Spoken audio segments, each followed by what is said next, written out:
And welcome to the Extension Connection. We have the Morton County Extension Office here today, and we are excited to share some of our programming issues we have coming up and some tips as we move into the holidays. Yes, if you haven't noticed it, we're getting closer and closer to Christmas. So the whole gang is here. So who should we start with? Liz, what do you have coming up? Well, I thought I might touch a little bit on kind of the attitude of gratitude. And I know we just got done with Thanksgiving, but kind of the whole season, like how do we keep kids from getting kind of greedy? And Giving Tuesday was yesterday. Yes, Giving Tuesday was yesterday. So I'll talk a little bit about that. And then the Parenting Tips and Times, our newsletter just came out. So we have a couple classes coming up this winter. How about you, Marissa? Awesome. I'm going to talk about preparing for winter with your lawns and your perennials. And I'm also going to talk about selecting and caring for a fresh cut Christmas tree. And then I'll touch on a program that's coming up, the Dakota Cattle Conference up in Minot, that I'm going to go to. And I invite anybody else to go to it as well. All right. How about you, Carla? What do you cover in this segment? I have information on the Rube Goldberg Challenge, something new to North Dakota 4-H programming, something kind of modeled after Minnesota Extension Office, and then a training that I'm going to coming up, the Bovine Emergency Response Plan, or otherwise known as BURP training for first responders here coming up. Yes, burping training. Aren't acronyms great? I know, right? Okay, so that's coming up here on December 13th. We'll visit a little bit about that. Okay. And then this is Vanessa, and I'm going to talk a little bit about, I have an upcoming training right after the first of the year, my first business, babysitting. We'll talk about that.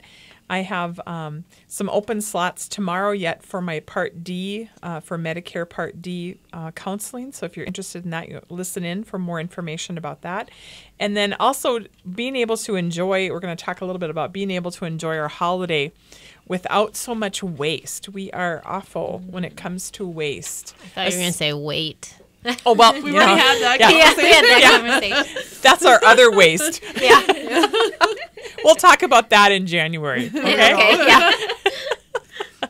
And so, let's see. Liz, do you want to get started? Sure, yeah.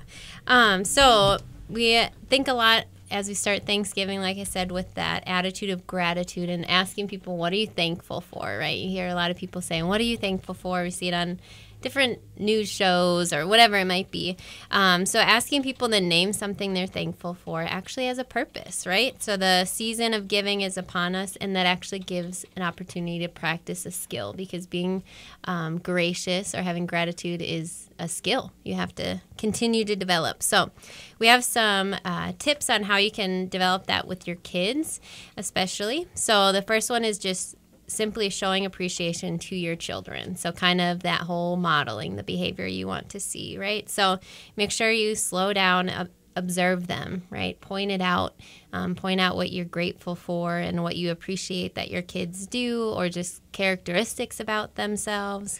That whole kind of catch them being good. Exactly, right? Parents are kind of notorious for being quiet when things are going well and get loud when things have gone wrong, right? So the second tip is to show appreciation for others. So don't underestimate your own power by giving words to other people, right? So you're an example not only when you promote kindness towards your kids, but also just when they see you do it to other people. Your other relationships, your neighbors, your coworkers, whoever it is, even when you're grocery shopping, how you interact with the person that checks you out, your kids are all watching that kind of stuff, right? Another tip is to use the word grateful. This is one that we don't always have in our everyday vocabulary. So children kind of need to learn what that new word means. So explain that it means to notice something in life that makes you happy. So it could be simple things like, I'm grateful that it's sunny today because it was raining or snowing yesterday, right? That sounds likely in our climate. Or windy. Or windy, right? Yes. I'm grateful the winds have died down. And then that enthusiasm is kind of contagious. Kids will get that. And it's fun to think of young kids using words like that, right? Mm-hmm. So they can expand their vocabulary. Another one is sharing what some people call roses and thorns. I don't know if you guys have other words for that, but kind of highs your and lows. highs and lows. I've heard one, Peach and Pit. Oh, That kind of thing. Yeah, so every kid can talk about what went well that day and then maybe something that was hard. So that'd be what went well, this is the rose, obviously, and then something hard about the thorn, or whatever you want to call it in your household. That also gives you an opportunity to have them sharing what's going on in their life, right? So it's good to not just vent about the bad things, but to verbalize and say out loud what went well.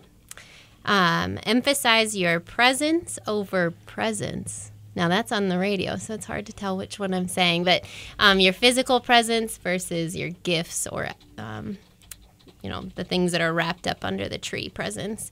So you can make giving the gift of time and activities just as important, if not more important, than the stuff that the kids get, right? So in our newsletter, I gave a whole list of items you can buy kids that aren't toys. So it's everything from a pass to the zoo, coupons to have some one-on-one time, whatever it might be. And then another tip is to talk openly about donating your time or money that you have or whatever your resources might be. So everyone at any age, right? So toddlers can learn to donate a couple quarters in the bucket outside the grocery store.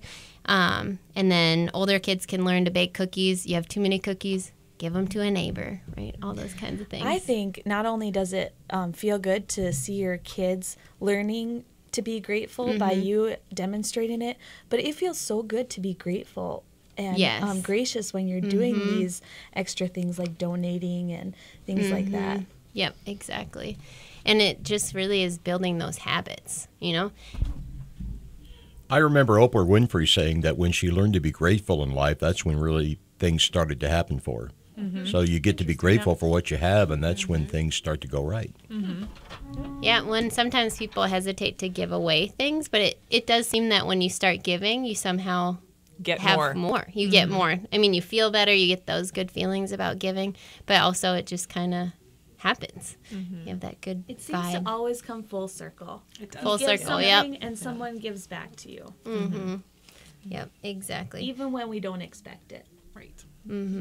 So pull out your kids' stories or whatever it is to start talking about being grateful and thankful. And yeah, kind of something to keep in mind this season.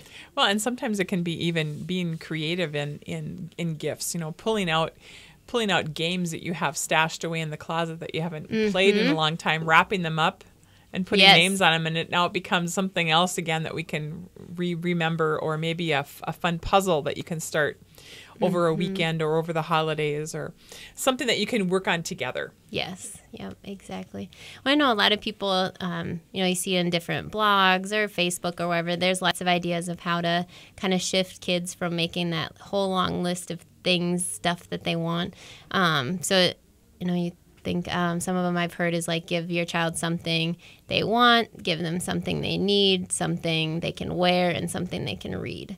So then it kind of, again, shifts that mindset of just how much stuff I can get and what the best present is to be. And then also if they're giving in the same way, thinking about what mom or dad or a sibling needs or wants, or a book that can help them or something. So, yeah, lots of good things. And then as far as with the Parent Resource Center, or I should say Parent and Family Resource Center, because we're rebranding ourselves. But we have our new parenting tips and times out for this winter season. So we have a couple classes coming up. In there's also lots of ways to get connected. So we have some resources about the family table. I know we've been talking a lot about that throughout the year.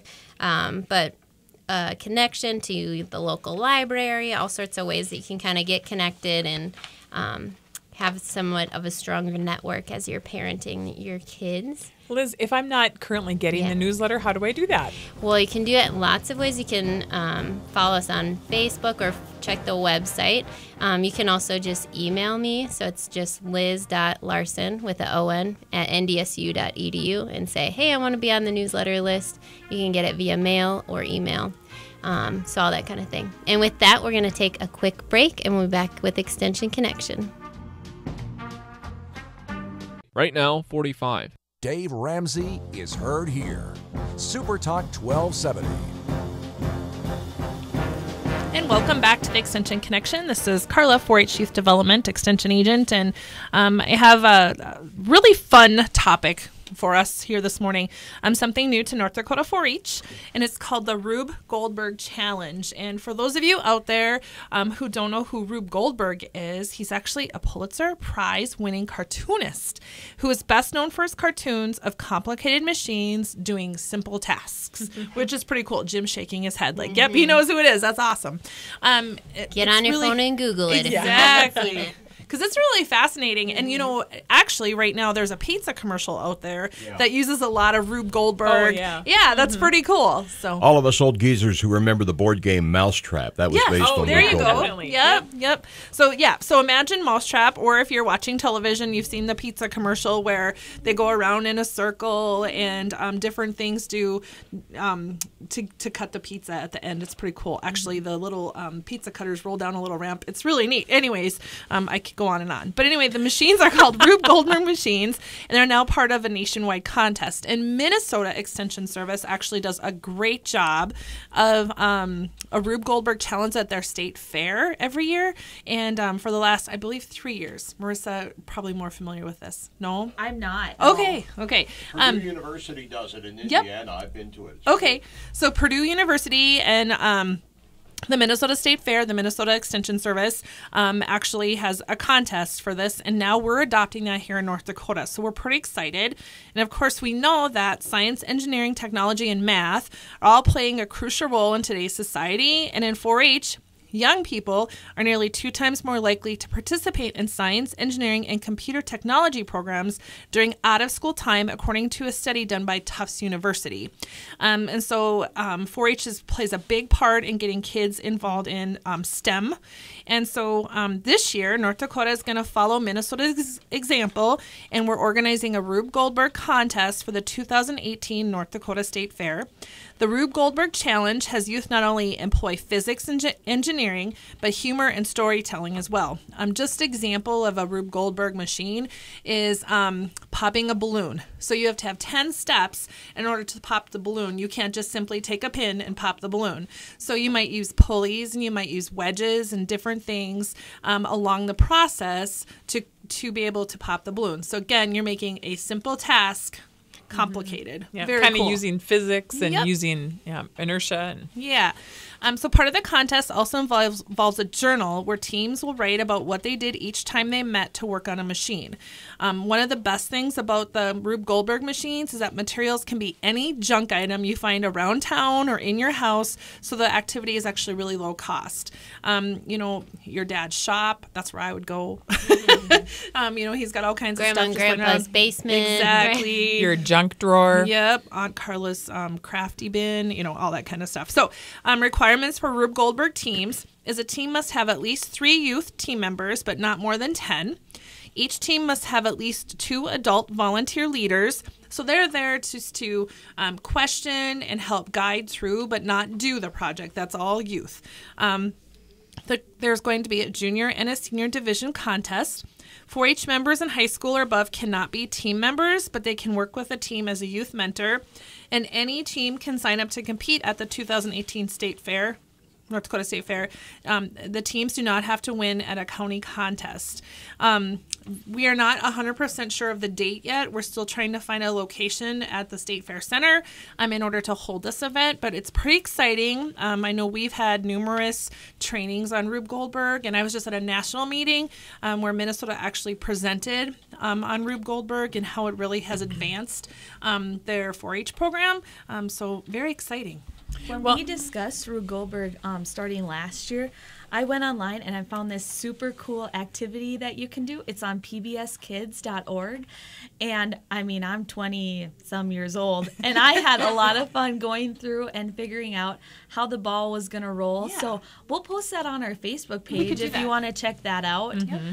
And let your kids see if they're interested in it. It's really fun. Well, and I'm just sitting here thinking about, the holidays and families getting together and how fun it would be that whoever's hosting the family could pull together a whole bunch of those, different odds and ends and things, and just sit down and you can even break up into different teams and let your family, create something maybe you want to have one thing that it's supposed to do, Right. and then have everybody work on different ways to have that happen. Yeah. Yeah, because last year at the Minnesota State Fair, their challenge was actually to raise the 4-H flag. So it was pretty neat because they had pulley systems that actually hoisted a flag up to the top of a board, and then it was, then it raised all the way up. And so there's a lot of different things. It's really exciting. And to see the rest of the states that were at this training that I was at here a couple weeks ago get excited about it. Hats off to Minnesota for bringing something, up forward that has been around for quite a while. Make something old new again. Exactly. So we'll bring back the mousetrap game, right, Jim? That's what we need, somebody to build a better mousetrap. There you go. So all just to get that. Yep. So a couple other things here coming up. We have, just to put on your calendar, I know that it is a month away, but 4-H archery workouts will begin on January 8th. We are finalizing dates for livestock judging and hippology workouts as well. So we'll be getting into all of that here. And hopefully in the next time we're on the radio, be able to discuss some more concrete dates as far as some things starting, of course, because January seems to be that time of year where every 4-H workout that's happening, except for Consumer Choices, starts the same day in January. So anyways, but the other thing I have here, and this is probably more of an ag and natural resource topic, but it's also something that could be impacted as far as our 4-H community and the Morton County Fair. And then we are also in a location where, our local livestock sale barn, Kiss Livestock, is one of the busiest in the state. And so this could absolutely be beneficial. It's called the Bovine Emergency Response Plan and training for first responders. It will be held in Steele at the Community Center Wednesday, December 13th from 8 until 5. We're lucky to have Lisa Peterson, Beef Quality Specialist with the NDSU Extension Service with us, and Penny Nestor, Extension Agent out of Kidder County, who will be helping put this event on. It is basically, they're going to be talking about preparing for the kinds of things that are expected in vehicular cattle emergencies, learning how to improve response to emergency incidents involving cattle, and recognizing potential hazards and issues related to responder safety, public safety, and animal care and welfare, and also encouraging the development of customized solutions that fit a jurisdiction's unique needs. We're going to be going over everything from transportation hazards, biosecurity, euthanasia and mortality, animal care and handling, trailers up close and how to inspect them.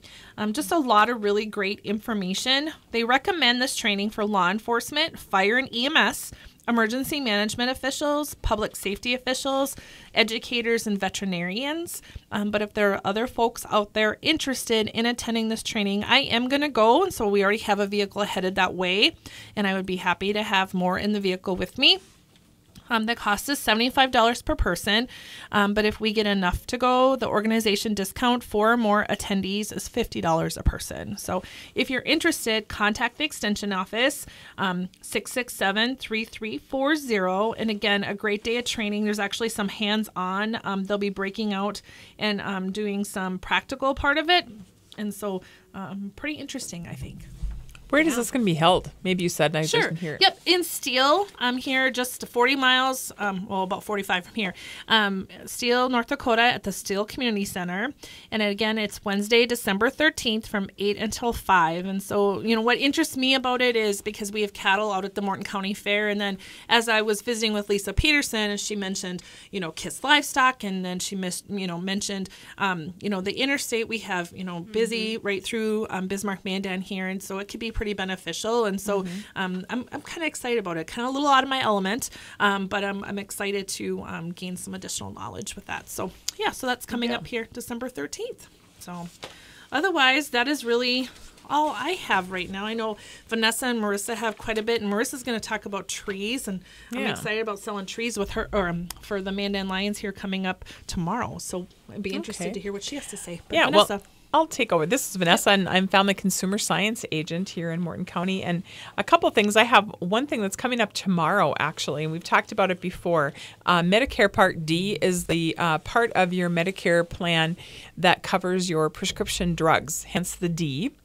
And if you are interested in having some help with going through your costs and doing a comparison from the plan you were on last year compared to the new programs and plans that we have that are available this year, I'd be happy to do that. And I'm taking registration. We're taking kind of a scheduled appointments. And so if you want to call our office at 667-3340, I am doing that tomorrow. And so I know it's short notice if you hadn't heard about it before, but still call. We do have still some slots open. And if you are able to come tomorrow and get into an appointment, just bring your Medicare card along. And actually, if you make a decision about what plan you would like to have, we can go ahead and enroll you right away. And so it's pretty easy, and it's a really great opportunity to help save you some money.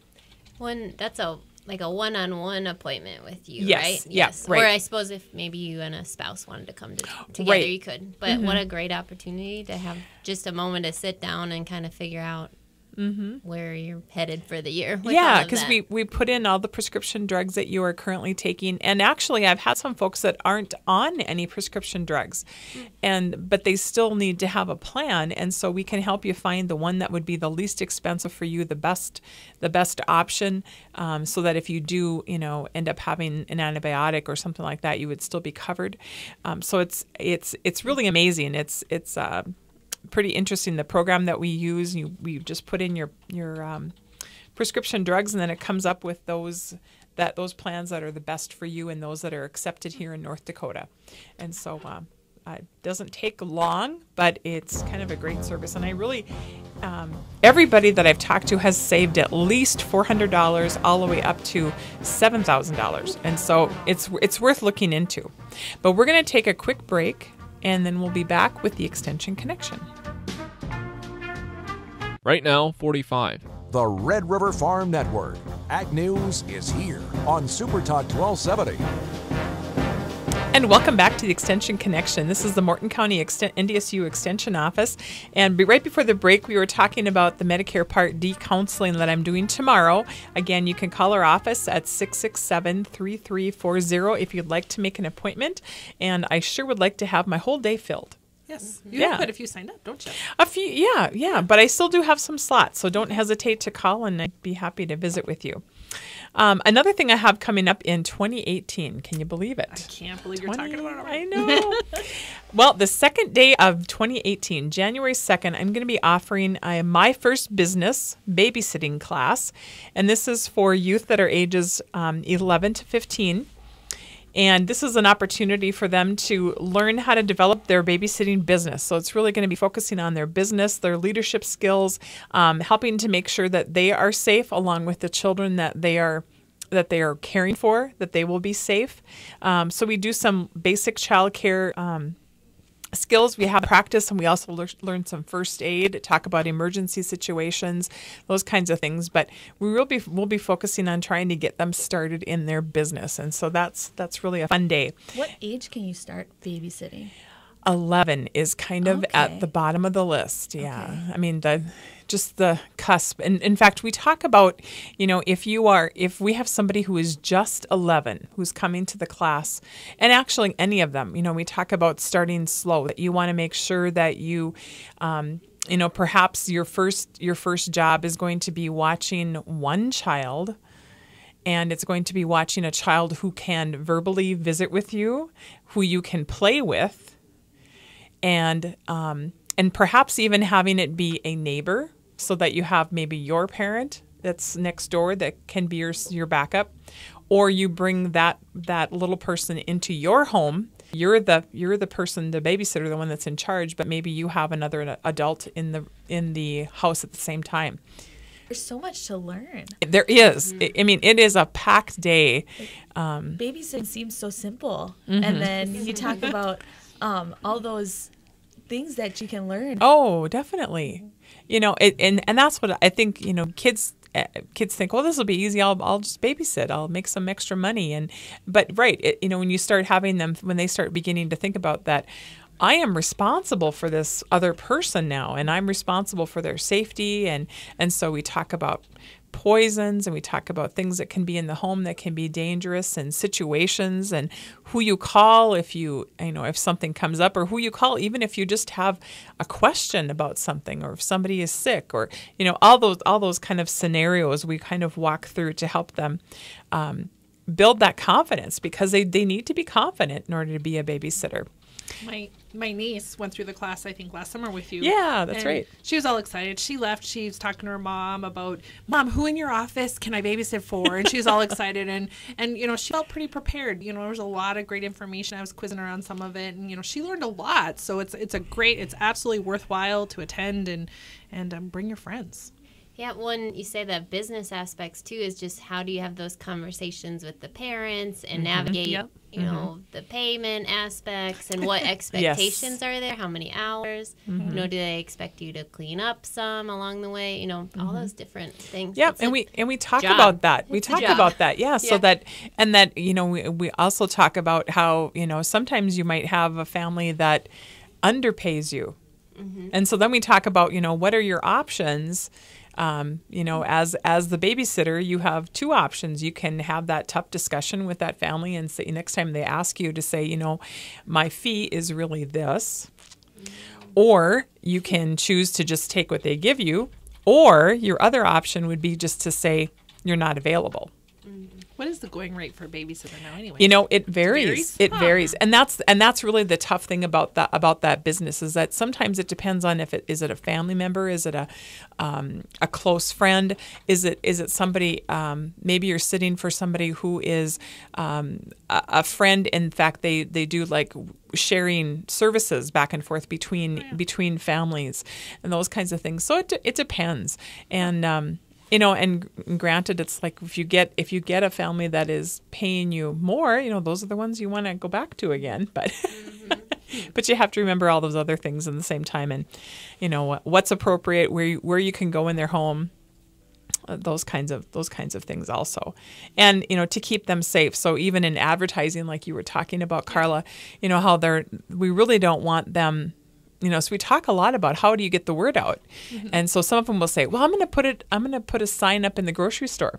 That could be scary. So then we talk about that. It's like, okay, do you know everybody that goes to that grocery store? No, not really.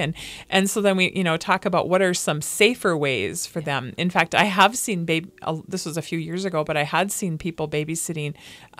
Putting advertisements out on Bisman Online. I've seen that too. That's scary too. Yeah. And so, whenever I've seen that, I've just kind of let the law enforcement know about it, because that is just not a good place for them to be. So we talk about putting up, if they're going to put up a sign or put out a flyer, making sure that they're putting it someplace where they know, 80% of the people that are going to see that.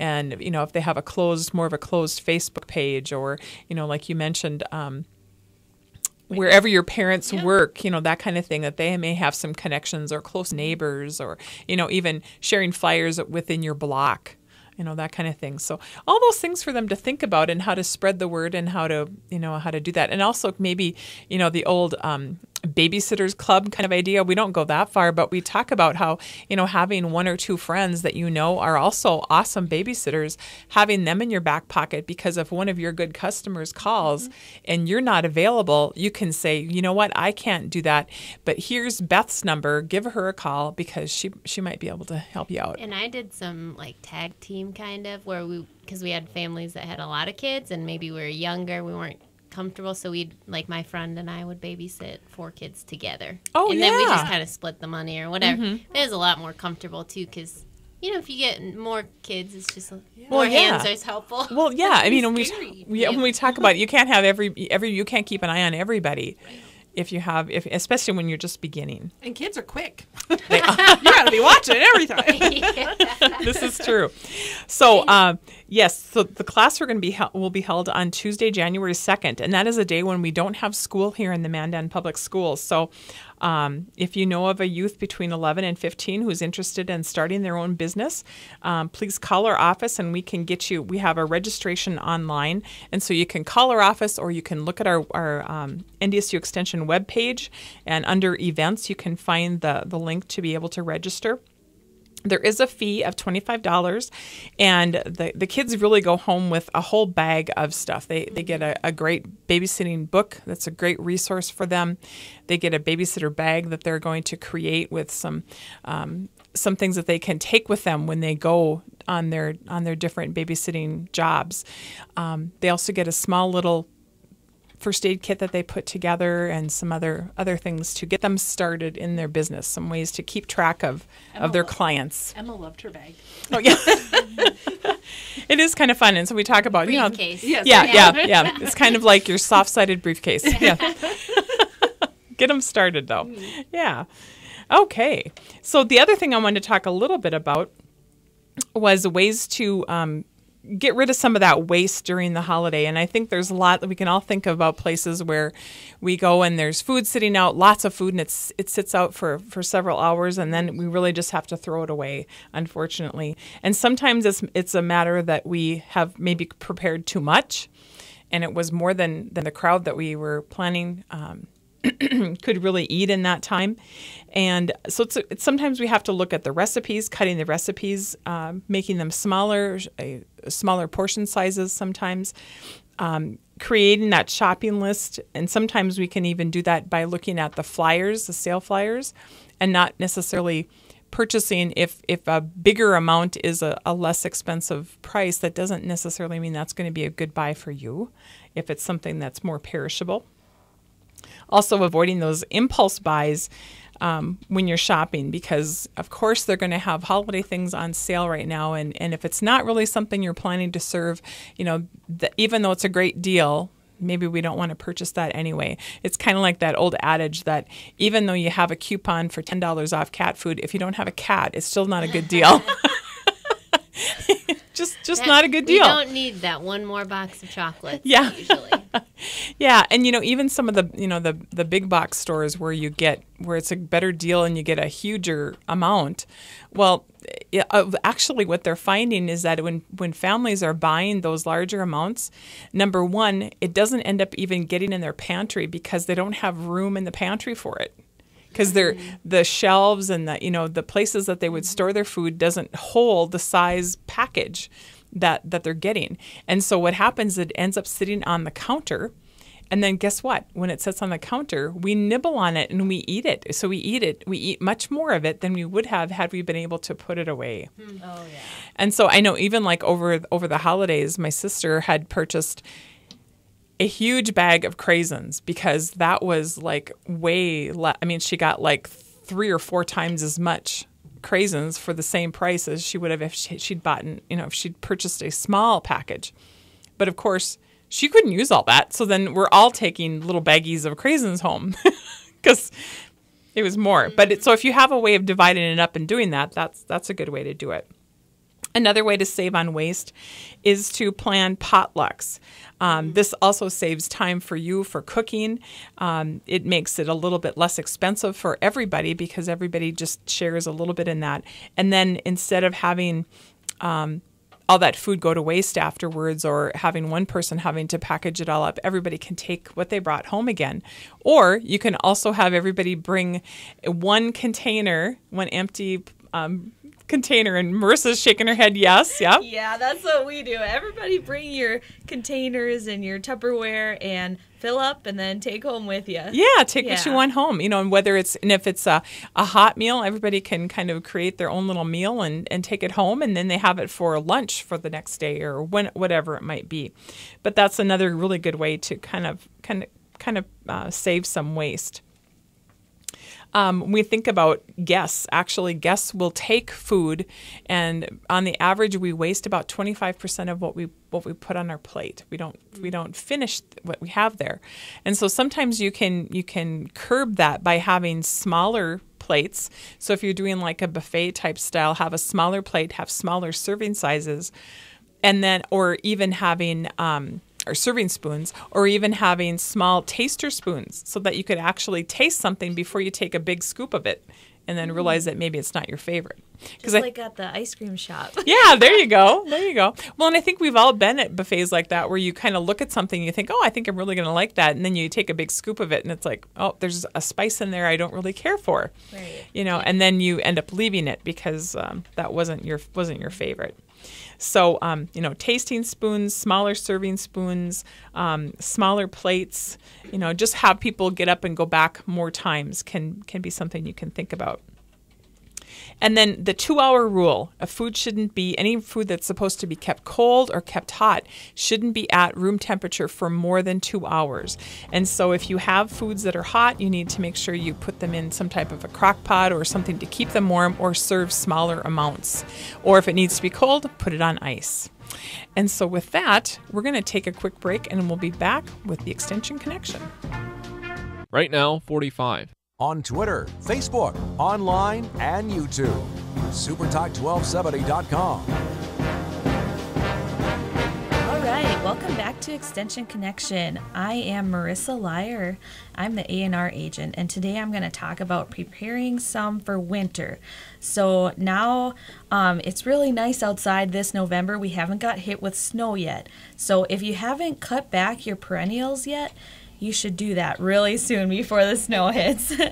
It's a good idea to apply a good layer of mulch and protect the crowns of the plants from this alternate freezing and thawing that's going to occur in this late fall time and then the early spring. You can use leaves that have been mulched, and it's better to use shredded leaves than whole leaves. And they offer really good insulation and compost readily. So go ahead and protect your perennials, and then make sure that you're cleaning your lawn before it's covered with snow. This can prevent snow mold from developing in the spring as the snow is thawing. We saw a lot of that last year.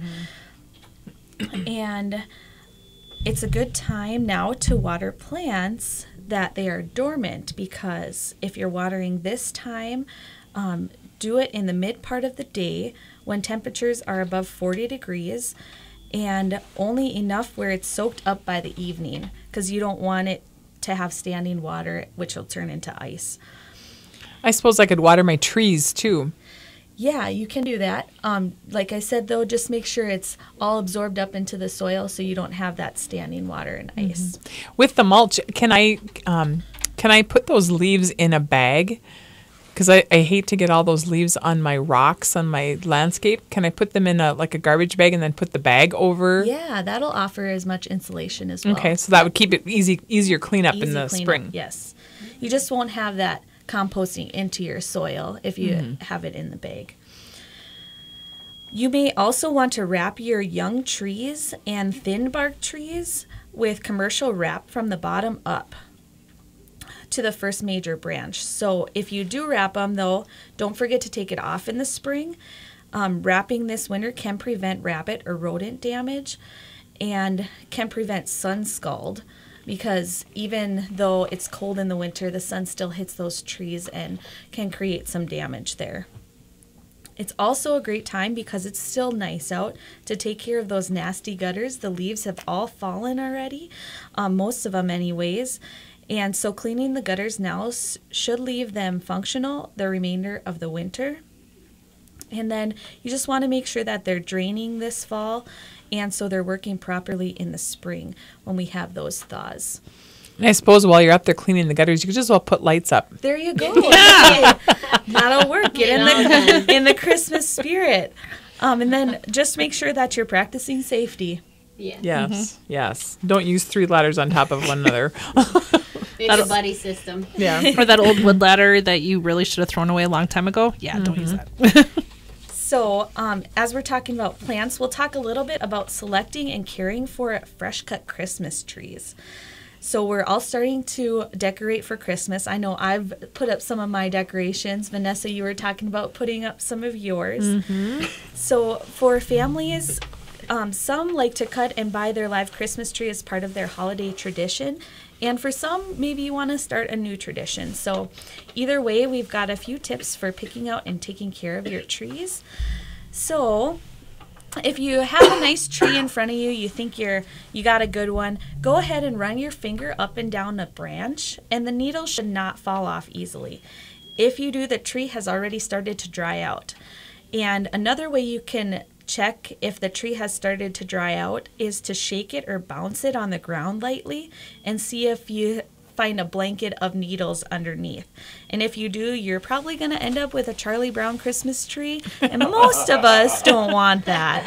So also check if the tree limbs are strong enough for lights and ornaments, because if you're like me, I like to fill it with a lot of decorations. So you have to make sure that they are going to hold up. And then the tree should also have a strong fragrance and a good color. So you think you've got the perfect tree in front of you, and a couple things you can do to keep it looking its best is protect it on the way home. I think sometimes we forget about that, but the wind on the way home can actually cause the needles to dry out. So go ahead and wrap it in a tarp and protect it. And then when you get it home, go ahead and recut the trunk about 1 inch above the original cut before placing it into your tree stand. So that's kind of like the same thing we do when you get cut fresh flowers. Right, yes.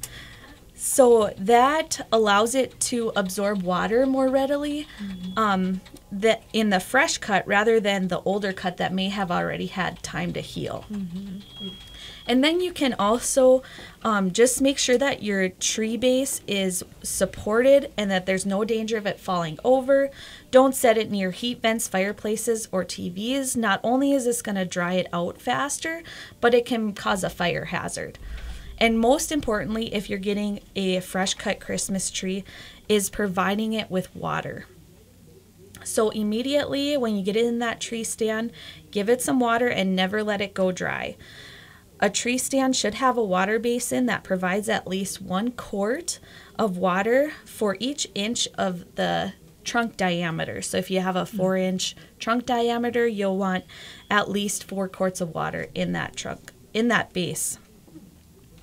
And then if you're new at this, it's going to be surprising how much water the tree is going to take up. So make sure you are resupplying it with water daily to keep it moist.